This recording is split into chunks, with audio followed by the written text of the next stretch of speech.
Hello. There's a lot of general topics I'd like to talk about today, and then I'll end up getting to the battle update of what's been going on the front. And I want to talk a little bit about Putin and Biden as well. There's an interesting contrast there today. In terms of aid for the Ukrainian conflict, the US has announced that they will be providing another aid package. This is going to contain 30 more Bradley fighting vehicles, 25 Stryker M1126 armoured vehicles, and ammunition for a range of weapon systems. Ammunition for HMRS systems, for Patriot air defence systems, and Javelin and Stinger missiles. This is also being followed by an announcement from Australia that they are increasing their aid to Ukraine. They're providing what I think might be 110 million Australian dollars, perhaps recorded elsewhere as $75 million, which might be in US.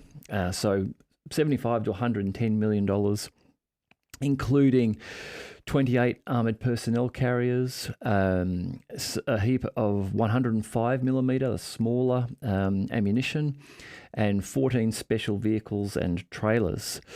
So while we see the governments of the Western nations continuing to provide aid for Ukraine, there's some interesting talk about how the general populace of these countries might be looking at this a little differently.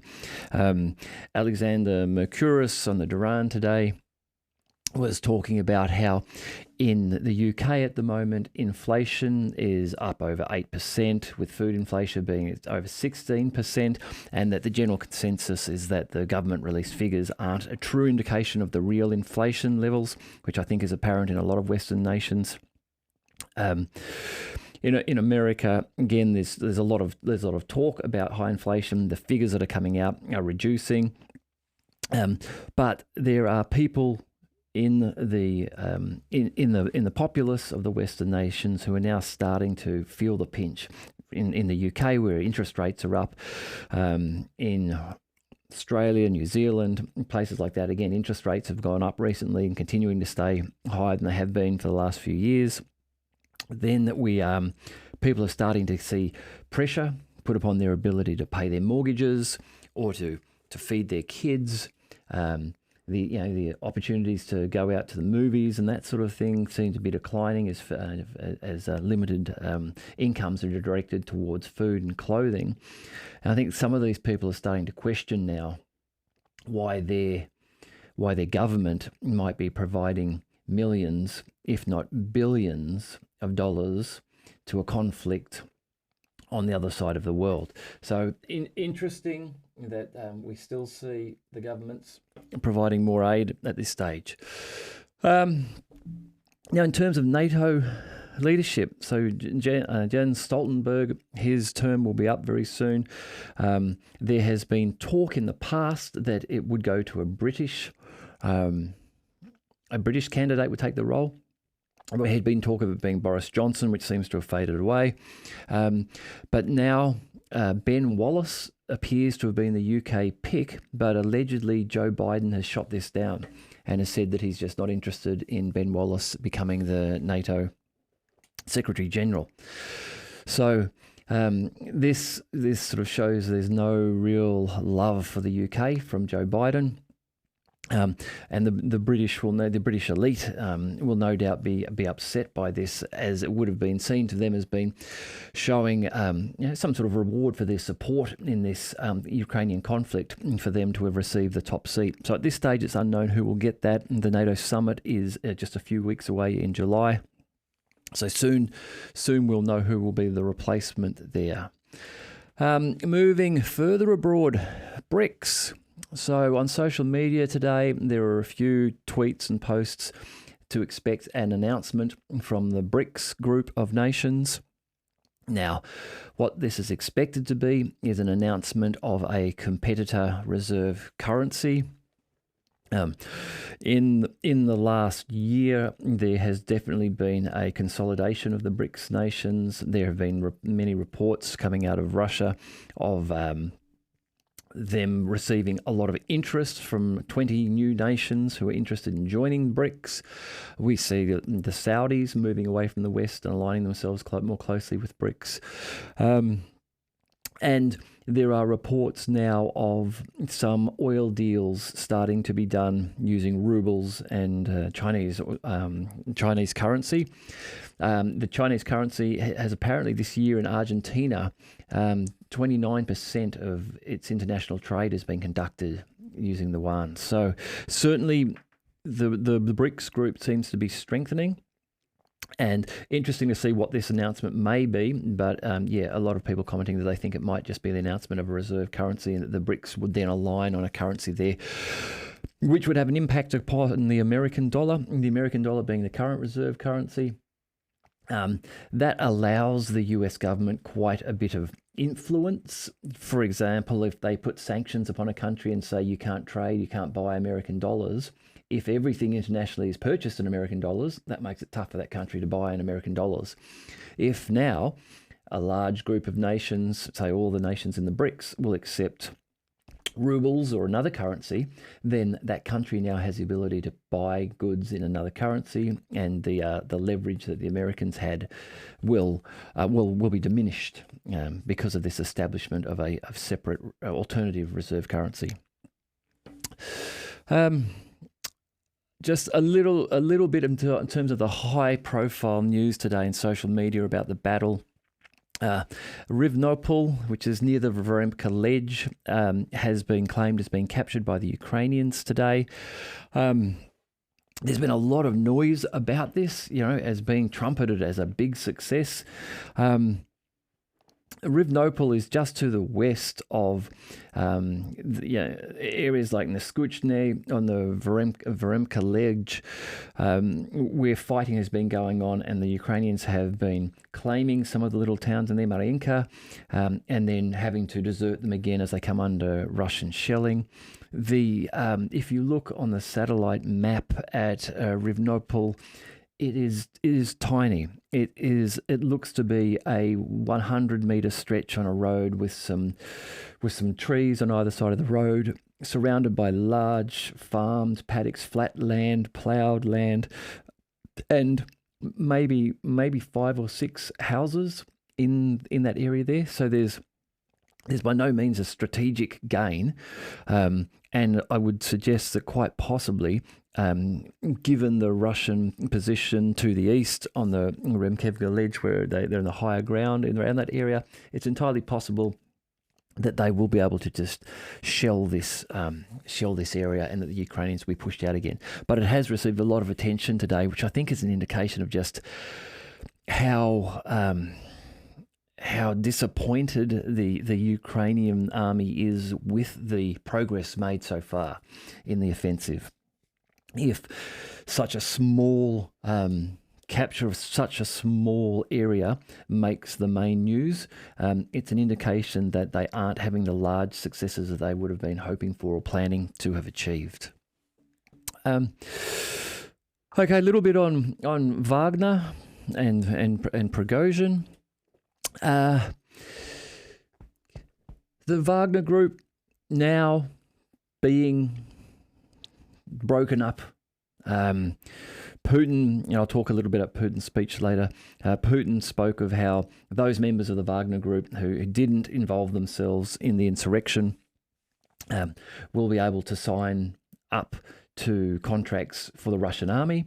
They can do that, or they can travel to Belarus if they wish to, which is where Prighozhin has been sent or retreated to or been directed to. It's still not exactly clear on what the reason was behind him heading there. Anyhow, reports are coming out that in Belarus, they are beginning to establish perhaps up to 3 troops for WAGNER forces, sized to accommodate about 8,000 each. So this would indicate that there may be an expectation of 24,000 WAGNER troops perhaps moving to Belarus.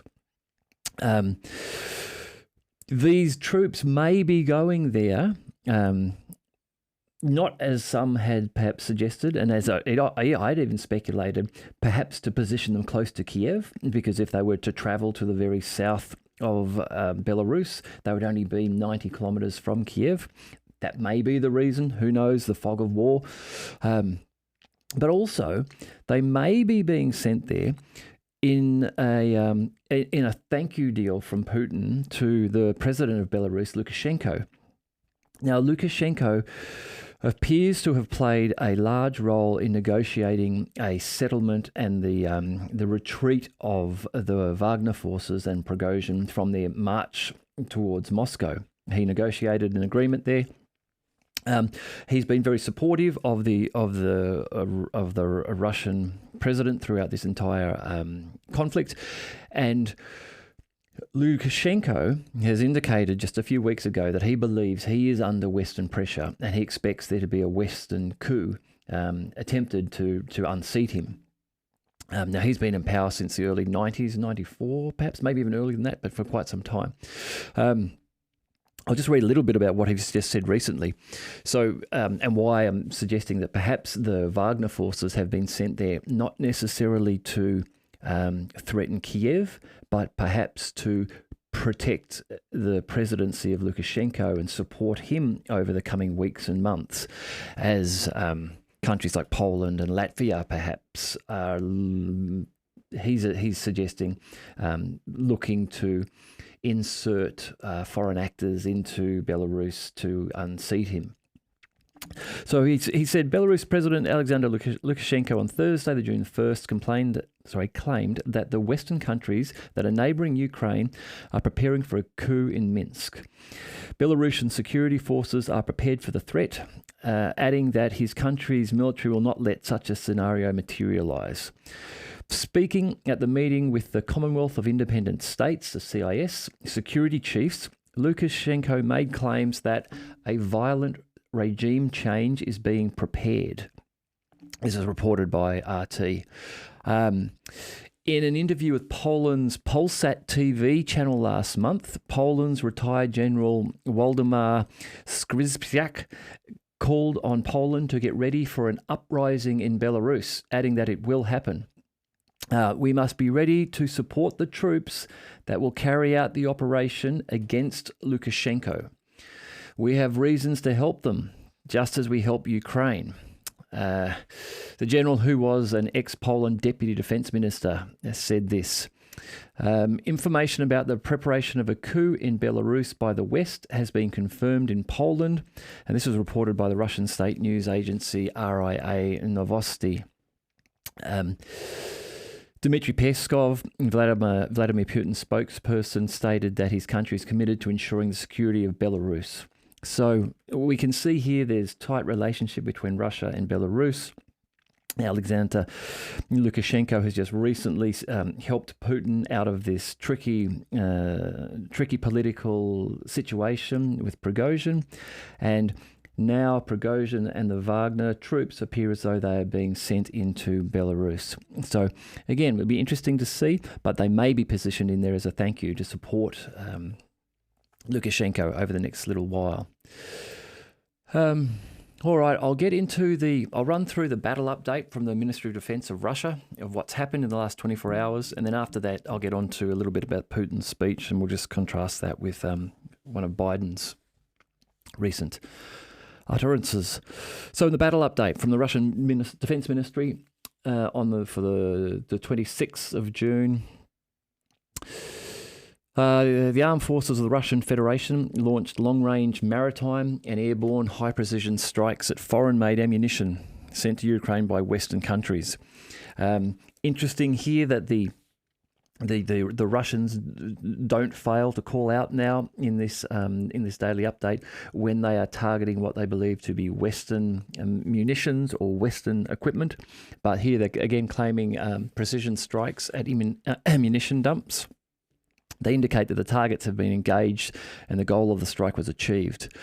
Further, they report that the Ukrainian armed forces have continued their attempts to conduct offensive operations in Donetsk, Krasny Liman, and South Donetsk 2 enemy attacks have been successfully repelled by the Yugur group of forces in the vicinity of Spornoy in Donetsk People's Republic, and up to 195 Ukrainian troops, 2 armoured fighting vehicles, 6 motor vehicles, as well as 2 American-made Paladin self-propelled artillery units have been eliminated in this area. In Krasny Liman, the Center group of forces, they have inflicted losses on the units of the 21st and 63rd Armed Forces of Ukraine and mechanized brigades close to Nevskoye and Torskoye in the Lugansk and Donetsk People's Republics, respectively. In this area, 2 sabotage and reconnaissance groups have been eliminated close to Kuzmino.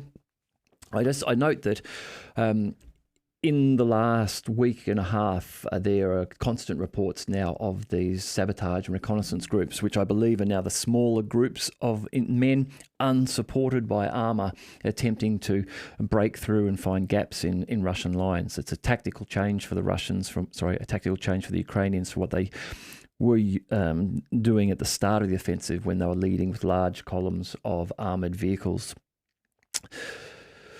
In South Donetsk, in this area, the enemy has suffered losses of 90 Ukrainian troops, 3 armoured fighting vehicles, 5 pickup trucks, 1 Akatsiya self-propelled artillery system, 1 D-30 howitzer in the past 24 hours.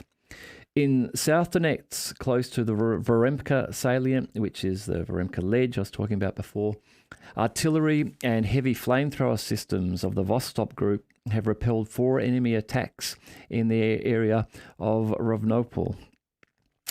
So heavy fighting still happening in that area. Moreover, the ministry tells us that the Russian forces have repelled an attack on the 47th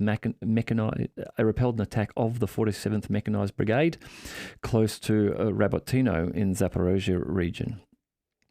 In addition, 1 sabotage and reconnaissance group was thwarted near Murnoye in Zaporozhye. The total losses in the Zaporozhye and South Donetsk region during the day amounted to over 150 Ukrainian servicemen, 3 armoured fighting vehicles, 2 pickup trucks, and 1 M-Star-B and 1 D-20 howitzer. Moving up sort of further northeast to the Kupiansk region, the Zapad group of forces reportedly launched strikes near Novomlinsk, Timkovka and Artyomovka in the Kharkov region and Lugansk, north of the Lugansk People's Republic. The reported enemy losses in this area amounted to over 30 Ukrainian troops, 2 motor vehicles and 2 Polish-made Krab self-propelled artillery systems. Now moving back down to the southwest in the Kherson region, up to 35 Ukrainian servicemen, 3 motor vehicles and 2 M-Star-B howitzers have been neutralized. An ammunition depot of the 126th Territorial Defense Brigade has been destroyed close to Kazatskoye in the Kherson region. And in the Kherson region is where we have seen fighting occurring over the Antonov Bridge, where yesterday about 50 Ukrainians made their way across the bridge in small boats and have established a small bridgehead there. It will be interesting to see what happens with that development if they're able to expand that and somehow manage to get some heavy equipment or artillery either across the water or across the bridge. Now, the bridge itself is one which is known, and the Russians will have dialed into their artillery. As I was saying yesterday, I don't think the Russians will be too concerned about this small bridgehead there, as if required, they could put a missile strike onto the bridge and then those Ukrainians are effectively cut off, isolated from their supply lines and reserves and reinforcement. So it'll just be interesting to see what does happen there. Also reported today in social media, in the moving up towards the Zaporozhye region, northeast of Kherson, is that the Kakhovka reservoir is drying out and seems to be drying out quite a bit. Now, from the pictures, it's looking like it's drying out. As to whether there is deep mud underneath that, and if you would be able to support heavy equipment driving across it, look, I don't know. I'm sure there are ways that you could get across there. Hovercrafts, I imagine, would allow people to get across quite quickly. They travel up to 100 kilometres an hour or more, and aren't concerned whether it's on water or mud or grassland that they're travelling over.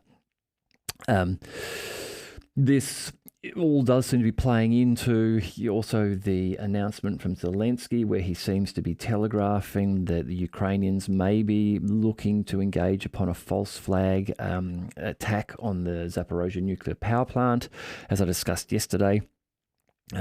This has got support from even some American senators, Blumenthal and Lindsey Graham, who have put forward a proposal which would suggest that if the Russians were claimed to have destroyed a nuclear power plant and that caused radioactive material to drift over NATO nations, that should be considered as an attack on a NATO nation and would then activate an Article 5 scenario, which would effectively mean NATO could then enter the conflict, boots and all of NATO.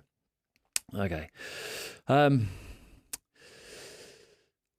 was also, look, just today, a couple of things to touch on, and this is good for us just to remember, because as I've said a number of times, it's easy to sit back here, safe and sound, and analyse what's going on and question people and why they've done something. But some footage today, it's terrible, two videos, terrible of them. One of a bunch of Ukrainian soldiers who had perhaps attempted to get back or trying to make their way to safety through a minefield to a Bradley fighting vehicle, I think it was. And the footage is just tragic as they approach the vehicle. They're encountering mines and being maimed and damaged. And then another today, which again just shows the horror of war, which it purports to show a Ukrainian commander in a trench arguing with some of his troops who are in a small room dug into the trench. You can't quite see them. They're around a corner. He then leaves them frustrated and angry, approaches someone else and seems to take a grenade from them, and then walks back to the room and throws the grenade in there and, as I think the term is, frags his own troops through frustration because they wouldn't obey his command to go out and fight. Clearly, their morale had reached such low levels that they were openly disobeying their commander, and his response was to throw a grenade into them. So, yeah, whether you believe this was Ukrainian or Russian, it would appear to be Ukrainian. The fact that people are reaching these sort of breaking points is just a sign of what happens in war. It's terrible. You've got to thank your lucky stars if you've never had to experience that type of thing. Okay, look, moving on to that, I just want to talk. President Putin, Russia gave a speech today, an address to the citizens of Russia, to follow on from the Prighozhin-led insurrection, or many people call it a coup, but it doesn't seem like it was perhaps really a coup attempt. Instead, may have just been Prighozhin being frustrated that he was being forced to give up the Wagner forces to some extent because the Ministry of Defence was going to require them to sign contracts with them. And also some other reports I've heard that some of the other business contracts that Prighozhin has related to the supply of services to the military may have been under threat and may not be renewed, and that this may have just been enough for him to flare up and take off. Anyhow, Putin has spoken to the nation of Russia, and he's given an address to the citizens of Russia. I'll read through this. It's not terribly lengthy. It'll be a couple of minutes, but I just read through it just to get a feel for this commentary today from President Putin. Friends, today I'm addressing the citizens of Russia once again. Thank you for your restraint, cohesion, and patriotism. This civic solidarity shows that any blackmail, any attempt to stage domestic turmoil is doomed to fail. I will repeat, society and the executive and legislative branches of government at all levels displayed high consolidation. Public organisations, religious denominations, the leading political parties, and actually all of Russia's society held a firm line, taking an explicit position of supporting constitutional order. The main thing, responsibility for the destiny of the fatherland, has united everyone, brought our people together. I will emphasise that all necessary decisions to neutralise the emerged threat and protect the constitutional system, the life and security of our citizens, were made instantly from the very beginning of the events. An armed mutiny would have been suppressed in any event. Mutiny plotters, despite the loss of adequacy, were bound to realise that. They understood everything, including the fact that their actions were criminal in nature, aimed at polarising people and weakening the country, which is currently encountering an enormous external threat and unprecedented pressure from the outside. They did this at a time when our comrades are dying on the front line with the words, "not a step back." However, having betrayed their country and their people, the leaders of this mutiny also betrayed those whom they drew into their crime. So here he's referring primarily to Prighozhin. They lied to them, pushed them to their death, putting them under attack, forcing them to shoot their people. It was exactly this outcome, fratricide, that the enemies of Russia, the neo-Nazis in Kiev, their Western patrons and other national traitors wanted to see. So you can see Putin is not holding back here. They wanted Russian soldiers to kill each other. They wanted the military and civilians to die. They wanted Russia to lose eventually and our society to break up and perish in a bloody feud. They were rubbing their hands together and dreaming of revenge for their failures at the front line and in the course of the so-called counter-offensive, but they miscalculated. I want to thank all of our servicemen, law enforcement and special service officers who stood in the mutineers' way, remaining faithful to their duty, their oath and their people. Courage and self-sacrifice of the fallen hero pilots have saved Russia from tragic and devastating consequences. At the same time, we knew before and know now that the majority of Wagner Group soldiers and commanders are also Russian patriots, loyal to their people and their state. Their courage on the battlefield when liberating Donbass and Novorossiya proves this. An attempt was made to use them without their knowledge against their comrades in arms with whom they were fighting shoulder to shoulder for the country and its future. Now, this is a point that has been made a number of times, is that a large number of the Wagner forces who apparently travelled with Prighozhin were under the illusion that they were moving to support perhaps Belgorod or provide support to Putin, and not that they were involved in an insurrection. That is why, Putin goes on to say, as soon as these events started to unfold, in keeping with my direct instructions, steps were taken to avoid spilling blood. It required time, among other things, as those who made a mistake had to be given a chance to change their minds, to realise that their actions would be strongly rejected by society, to understand what tragic and devastating consequences for Russia, for our country, the reckless attempt they had been drawn into was leading to. I express my gratitude to those Wagner Group soldiers and commanders who had taken the right decision, the only one possible. They chose not to engage in fratricidal bloodshed and stopped before reaching the point of no return. Today, you have the opportunity to continue your service to Russia by signing a contract with the Defence Ministry or other law enforcement or security agency, or return home. Those who want to are free to go to Belarus. I will keep my promise. Again, everyone is free to decide on their own, but I believe their choice will be that of Russian soldiers who realise they have made a tragic mistake. Finally, here he states, I am grateful to President of Belarus, Alexander Lukashenko, for his efforts and contribution to the peaceful settlement of the situation. I would like to repeat that the patriotic sentiments of our people and the consolidation of Russian society played a decisive role during these days. The support has allowed us to pull through the toughest challenges and trials for our motherland together. Thank you for this. Interestingly, so it's a well written, quite powerful speech. Interestingly, he doesn't mention Prighozhin by name. And I think there will be quite a bit more to come out about Prighozhin over the next few months as we get the real detail of what happened here. But that speech there from Vladimir Putin. Just want to talk now a little bit about something that's come out today from a meeting with President Joe Biden.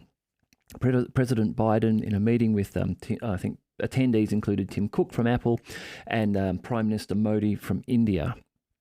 And sitting at a large table, this was just a short segment of what he had said. I was just thanking anyway, I started off without you, and I sold a lot of state secrets and a lot of very important things that we shared. Now, I don't know what he was trying to say, but what it sounds like he said in a very faltering, dottery style, and I'm sorry if you're a fan of Joe Biden, but if you watch this video, it wasn't a strong, powerful man speaking. It was a confused old man stumbling on his words. But he appeared to say, I sold a lot of state secrets and a lot of very important things that we shared. So comparing this to Putin's speech, when you consider the hand-holding video of Biden with Modi earlier this week, if you haven't seen that, again, it's sad, it's embarrassing. President Biden is walking along and holding Prime Minister Modi's hand and appears to be not just holding it, but hanging on to it for support. And then Jill Biden walks over and attempts to insert herself between Modi and Joe Biden and take Joe's hand. And Joe doesn't seem to realize who she is or what she's trying to do, or that it would be appropriate for him to let go of the Prime Minister's hand and hold his wife's hand. And she then instead ends up on the outside of Modi. Then you add on just last week Biden's comments at a fundraiser where he stated that Chinese President Xi Jinping was a dictator, and that that Xi was unaware of what was going on with the balloon fiasco from a few weeks ago in America. All of this just after Secretary of State of the US, Anthony Blinken, had been to China just to try to start to smooth things over with the Chinese. I think those people who are just not existing on a diet of MSNBC and probably not seeing some of these things, they must be questioning the leadership in the United States. And this, I can imagine, is these sort of videos are only going to help support the likes of RFK Jr. or Trump, or in getting airtime and being able to actually make a solid attempt at the presidency. All right, I'm buggered. I'm tired, if you can probably tell. Anyhow, if you're still here, thank you very much for listening. Please subscribe to the channel. I probably won't have an update tomorrow. I've got something else on, but we'll be back after that in a day or two. All right. Take care.